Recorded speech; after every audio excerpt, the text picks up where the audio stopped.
সুনীল গঙ্গোপাধ্যায়ের লেখা কাব্যগ্রন্থ স্বর্গনগরীর চাবিকাঠি থেকে একটা কবিতা আবৃত্তি করে শোনাচ্ছি। কাব্যগ্রন্থটির প্রথম প্রকাশ শ্রাবণ মাস 1387 বঙ্গাব্দ। কবিতাটির নাম সুন্দর মেখেছে এত ছাই ভস্য। কবিতাটি আবৃত্তি করে শোনাচ্ছি। সুন্দর মেখেছে এত ছাই ভস্য, ভালোই লাগে না। বুঝি পাহাড়ের পায়ে পড়েছিল নীরব গোধূলি, নারী কলহাস্য শুনে ভয় পেল ফেরার পাখিরা।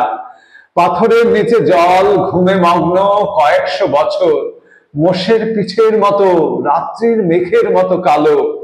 পাথর গড়িয়ে যায়, লম্বা গাছ শব্দ করে শোয়ে। একজন খ্যাপা লোক ঝর্ণাটাতে জুতো শুদ্ধ নামে। কেউ কোনো দুঃখ পায় না, চতুর্দিক এমনই স্বাধীন। সুন্দর মেখেছে এত ছাই ভস্য, ভালোই লাগে না। এই যে সবুজ দেশ, এর মাঝে রয়েছে খয়েরি রূপের পাতলা আভা, তার নিচে গহন গভীর অ্যালুমিনিয়াম রঙা রোদ্দুরে বিপুল তাণ্ডব। বনের ভিতর এত হাসিমুখ ক্ষুধার্ত মানুষ, যে জন্য এখানে আসা তার কোনো নাম গন্ধ নেই। সুন্দর মেখেছে এত ছাই ভস্য, ভালোই লাগে না। এখানে ছিল না পথ, আজ থেকে যাত্রা শুরু হলো।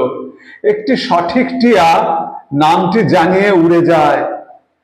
বিবর্ণ পাতায় ছোঁয়া ভালোবাসা বিস্মৃতির ক্ষেত, পা ছড়িয়ে বসে আছে ছাগল চড়ানো বোবা ছেলে। উদাসী ছায়ার মধ্যে ভাঙা কাঁচ, নরম দেশলাই। এইমাত্র ছুটে গেল যে বাতাস, তাতে যেন চিরুনির দাঁত।